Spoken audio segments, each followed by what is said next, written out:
ভাই মুই চলে আসি। আসো তো কি করতে হবে, দুদিন ছাড়াই তো চলে আসো। ও দিদি, কি রে হঠাৎ চলে আসছিস? কিছু কি হলো নাকি রে?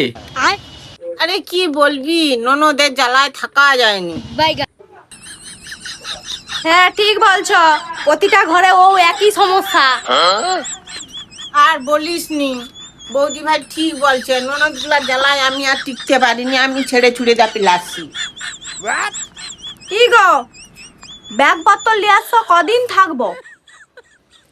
আর বেশি দিন নয়, ওই বছর দুয়েকের লীলা চলে আসছি।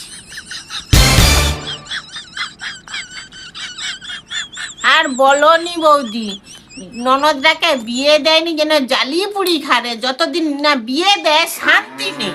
আর বলনি, বিয়ে দিয়েও কি শান্তি আছে নাকি? দুদিন 4 দিন ছাড়া ছাড়া পর পর চলে আসে রে বাপের দরে।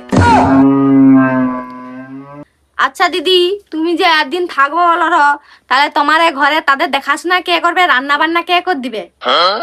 আরে ওই জন্য তো সব কিছু লিয়া পেলাছি, আমি না থাকলে বুঝু আমার কদরটা। ও আচ্ছা, সবকিছু জিনিসপত্র লিয়া বাপের ধরে চলে আইলে তাইলে কদর বুঝা যায়। ঠিক আছে, আমি আসি। আর দাঁড়া, তুমি আবার কোথায় যাবো? কেন?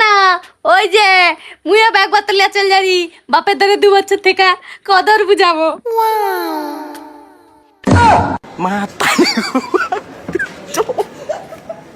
Mata nih gue, Pak.